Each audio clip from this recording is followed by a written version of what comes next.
Okay, here we are back from the small engine shop. We're going to change out this coil on my tractor. I took the old coil off and cleaned up the contacts just to see if we had a bad ground, and nothing worked. So you got fuel, you got spark, the engine should run. We didn't have spark, at least not on one side. So anyways, we're going to go change out this coil. I've already fed the lines through this heat shroud. You can kind of bend it up with your hand. It's a bit of a pain to get in there with your fingers, but it's not that bad to change out. Anyways, pull these screws.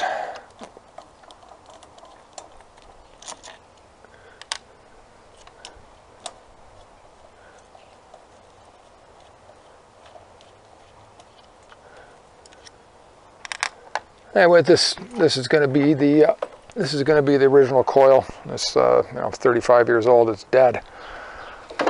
Anyways, contacts where the new coil is going to sit, I've already cleaned those up with sandpaper. Make sure we've got a good ground for the body of the coil.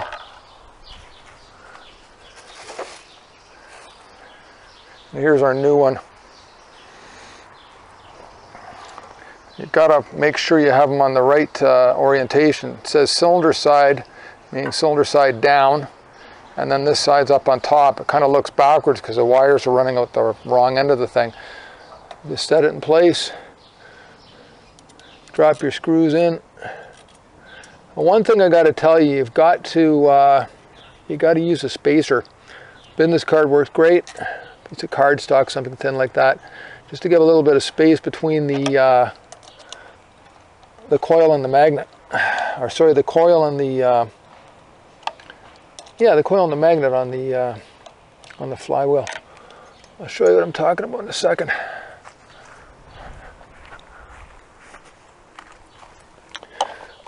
Just gotta turn it around till you find the magnet. It's got rubber bushings on it. It's right there, so that's where it sticks out. And here's where you're going to take a piece of cardstock. I had one earlier. This will give you about the right clearance. You slide that in between your parts, snug them up. You can pull that out of there now. That'll be just about the right spacing. And we're a bit too tight, a bit too carried away. You want it close but not touching.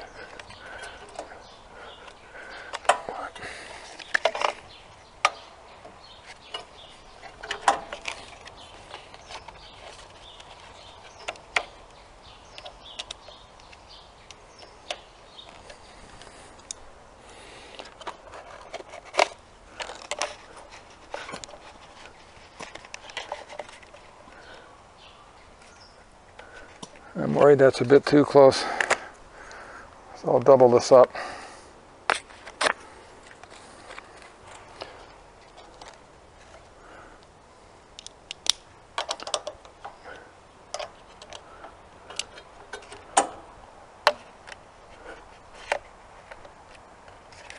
You definitely don't want these two things touching. That will not be good for anybody.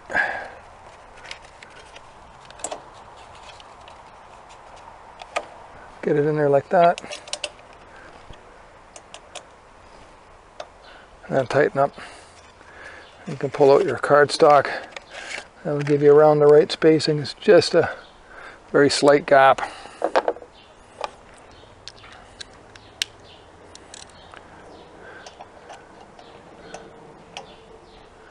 I snug those screws up pretty good.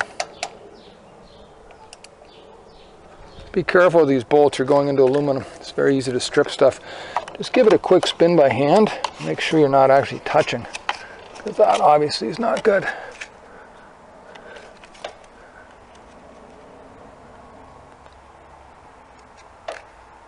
There we go. So we should be okay now.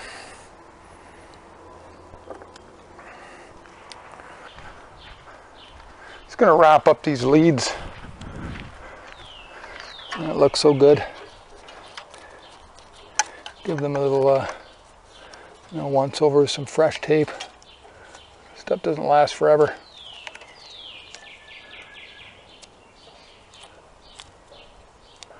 Anyways, yeah, just to spruce things up a bit.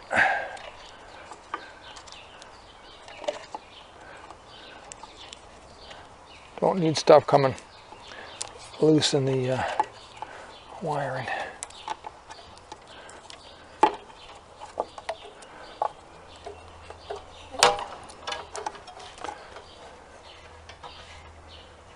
Okay, now feeding these wires back in. I found out the other day you can just about lift this pan up, and this one's actually got to run back this way.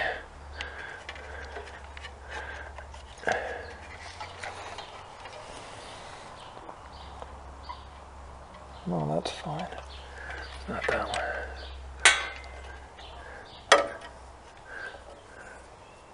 Short one goes on this side, and the longer one goes on the other side.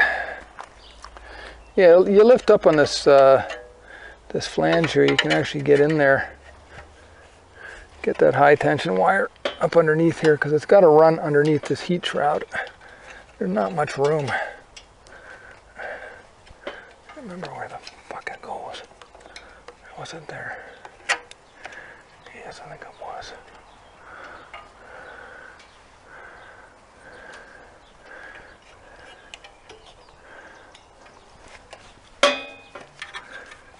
And then the other one was the same thing, except it goes over to the far side.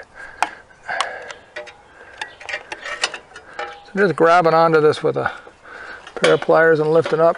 There's a slot it sits in underneath here, and both your wires won't get pinched by that thing.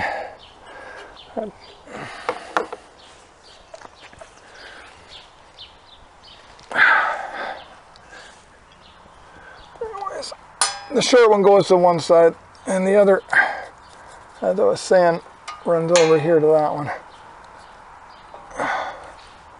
Get on to get out of the way. And this one here.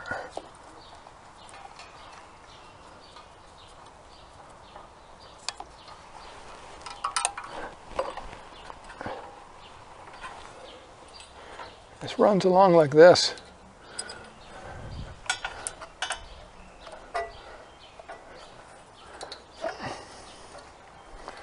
It clicks on there. That's that. Now, one thing about magnetos, you got to be really careful. They'll keep running unless you got a way to ground them out. And that's what this wire here is for. Super important you connect it, otherwise you can't shut the engine down. Anyways, that's for your own safety. I thought I'd share that with you. Tuck that away too in here. Yep, that looks fine. Okay, and the other two leads you see there, those are for your alternator. One thing about these machines, if you're trying to diagnose not starting problems, particularly with spark, disabling everything here and like pulling this ground off is a really good idea. You just got to remember to put it, ground that terminal out against the engine, you'll kill the engine.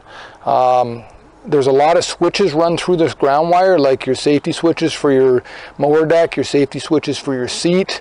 It goes into the ignition switch, so a lot of those can cause problems with the bad ground, and then your machine won't start.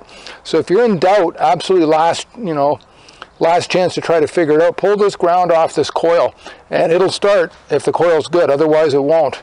And I say if you got a bad switch, just remember to put that back on when you're done, because that's how you kill the engine.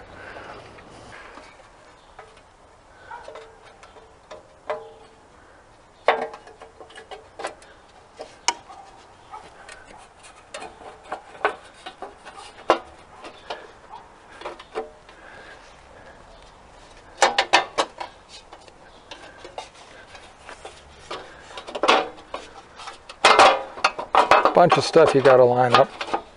It's kind of a pain. It's finicky. Once you get it in place, you'll see it all goes back together just fine. There we go. The red sits inside of the black outer part, and then it sits on the outside of the starter and then the front heat shroud.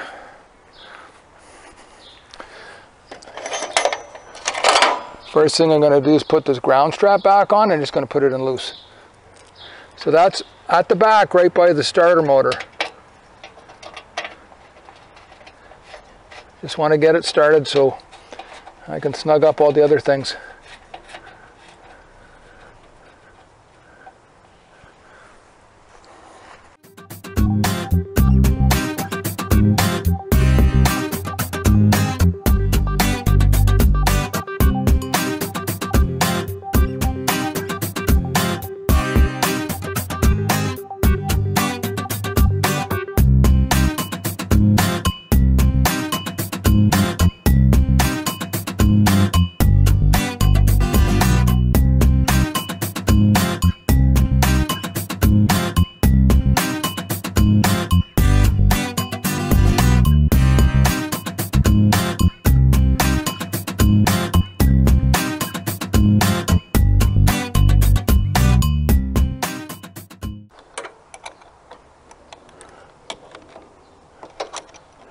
You're ever jump starting these, be really careful. Don't attach jumper cable to the ground after you've got one hooked up to the red, because I've seen these things blow up in people's faces. I had an auto shop teacher. He blew up 2 batteries. They just give off gas, they can blow up. God's honest truth. So your red jumper goes to your positive, and then take your other jumper cable and ground it to the engine. It's just a safer choice.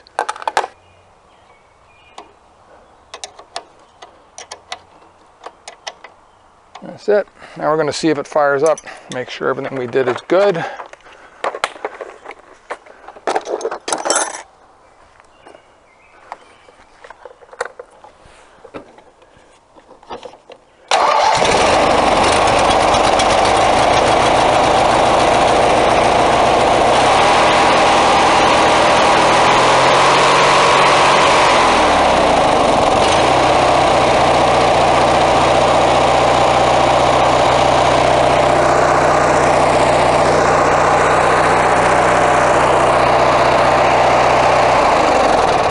Beautiful sound.